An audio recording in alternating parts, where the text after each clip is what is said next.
तर नमस्कार सर्वांना, मी योगिताच रेसिपीमध्ये सर्वांचं स्वागत करीत आहे।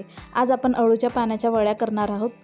अगदी सोप्या पद्धतीने वेळ न वाया घालवता पटकन रेसिपीला सुरुवात करूया। ही अळूची पानं आम्हाला गावाकडून आलेली होती, शेतातली होती।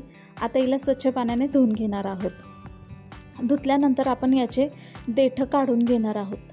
कात्रीच्या साहाय्याने याचे देठ कापून घ्यायचे आहे।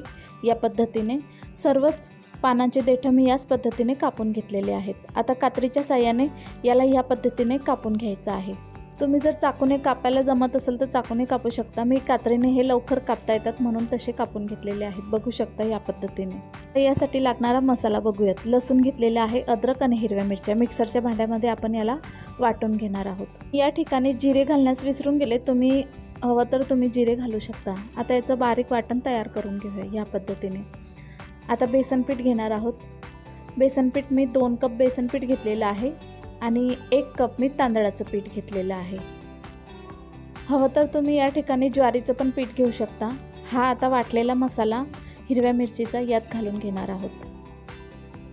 तीळ घातलेले आहेत 2 चम्मच, ओवा घेतलेला आहे 1 चम्मच, चवीपुरतं मीठ घेतलेलं आहे, हळद घेतलेली आहे अर्धी चम्मच, धनेपूड घेतलेले आहेत आणि थोडे जिरे घातलेले आहेत आणि चिंचेचा कोळ घेतलेला आहे। आता हे सर्व मिश्रण एकजीव करून घ्यायचं आहे। आता यात थोडं थोडं करून पाणी घालायचं आहे। ह्या मिश्रणामध्ये आपण अळूची पानं मिक्स करून घेणार आहोत। ही जरा सोपी पद्धत पडते आणि बेसन पीठ पण कमी लागतं। तुम्ही ह्या पद्धतीने नक्की ट्राय करून बघा। आता एकजीव केल्यानंतर याचे गोळे तयार करून घेणार आहोत। कुणाला ते रोल करायला जरा जमत नाही तर तुम्ही ह्या पद्धतीने करू शकता। हाताला थोडं तेल लावून घ्यायचं आणि असे गोळे तयार करून घ्यायचे, लांबट सारखे आणि थोडे मध्यम आकाराचे। गॅसवर पाणी ठेवलेलं होतं कढईत, ते 20 मिनिटं स्टीम करून घेणार आहोत आपण ह्या अळूच्या वड्या सर्व। तुम्ही ह्याच प्रकारे कोथिंबीरच्या वड्या पण करू शकतात, त्या पण खूप छान होतात। आता कट करून बघूयात। अळूच्या वड्या झालेल्या आहेत। यांना आता आपण ब्रेडच्या आकाराचे कापून घेणार आहोत। ज्याप्रमाणे टोस्टचा आकार असतो त्या पद्धतीने याचे आकार साईज कापून घ्यायचे। बघू शकता तुम्ही किती छान दिसत आहे।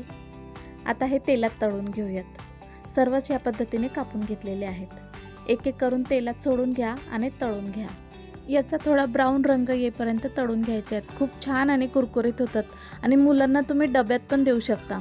आता शाळा पण सुरू झालेल्या आहेत तर तुम्ही मुलांना हे डब्यात पण देऊ शकता। चहासोबत तर खायला खूप छान लागतात, तर तुम्ही नक्की ट्राय करून बघा। आता ह्या तळून झालेल्या आहे, बघू शकता किती कुरकुरीत झालेले आहेत। चला तर भेटूया पुढच्या रेसिपीला। लाईक करा, शेअर करा आणि सबस्क्राईब करा। धन्यवाद।